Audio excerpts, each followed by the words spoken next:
নির্বাচনের পর এই প্রথম দলীয় অঙ্গ ও সহযোগী সংগঠনের নেতাদের সঙ্গে মতবিনিময় বসেন বিএনপি চেয়ারম্যান প্রধানমন্ত্রী তারেক রহমান। সভায় যুবদল, ছাত্রদল ও স্বেচ্ছাসেবক দলের শীর্ষ নেতাদের পাশাপাশি উপস্থিত ছিলেন বিএনপির কেন্দ্রীয় নেতা এবং সরকারের গুরুত্বপূর্ণ মন্ত্রী ও উপদেষ্টারাও।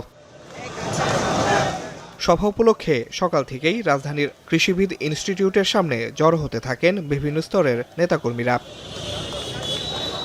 বৈঠকে সরকারের নীতি নির্ধারণী সিদ্ধান্ত, ইতিমধ্যে নেওয়া বিভিন্ন পদক্ষেপ এবং আগামী দিনের কর্মসূচি নিয়ে আলোচনা হয়েছে বলে জানান অঙ্গ সংগঠনের শীর্ষ নেতারা। সারা দেশ থেকে আসা বিএনপি এবং অঙ্গ সংগঠনগুলো নেতৃবৃন্দের মাধ্যমে তৃণমূলের একসাথে একটি সম্পর্ক স্থাপন করছেন এবং তৃণমূলের কাছে সেই বার্তাই দিচ্ছেন যেখানে বাংলাদেশের জাতীয়তাবাদী শক্তি ধারক হিসেবে প্রতিটি নেতাকর্মী যেন জনগণের পাশে থাকে।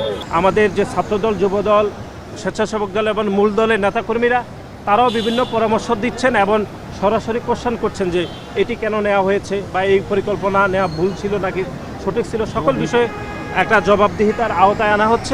মতবিনিময় সভায় নেতাকর্মীদের বক্তব্য শোনার পাশাপাশি দিক নির্দেশনাও দেন প্রধানমন্ত্রী তারেক রহমান। তিনি বলেন, সহনশীল রাজনৈতিক সংস্কৃতি গড়ে তুলতে হবে এবং গুম, খুন ও প্রতিহিংসার রাজনীতি থেকে বের হয়ে আসতে হবে।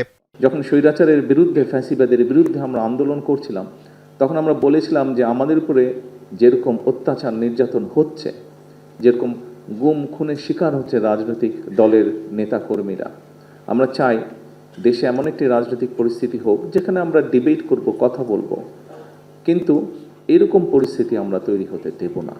প্রধানমন্ত্রী আরও বলেন, দীর্ঘ আন্দোলন সংগ্রামের একটি যুদ্ধ শেষ হলেও বিএনপির সামনে এখন নতুন আরেকটি বড় দায়িত্ব রয়েছে, আর সেই দায়িত্ব হচ্ছে জনগণের কাছে করা প্রতিশ্রুতির বাস্তবায়নের লড়াই।